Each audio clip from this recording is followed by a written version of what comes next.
మన యుద్ధం రాక్షసులతో సానుభూతితో గెలిచేందుకు జగన్ ప్రయత్నం.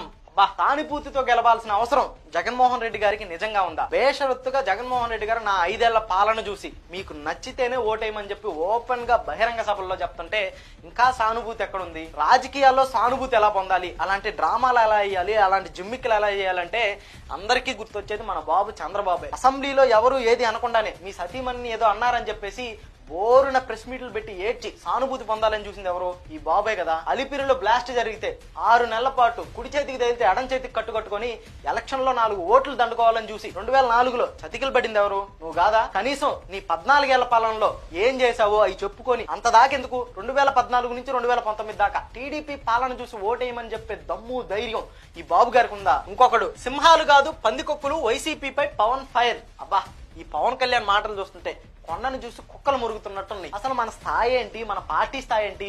ఆ శకరం లాంటి వైసీపీని విమర్శించడం ఏంటి? ఈ సిద్ధాంతి చెప్తాడు, ఆ ఎల్లో మీడియా వేదాంతులు రాసి వాటిని జనాల మీదకు రుద్దతారు. ముగ్గురు పిల్లలంటావేంటి మూర్ఖుడా?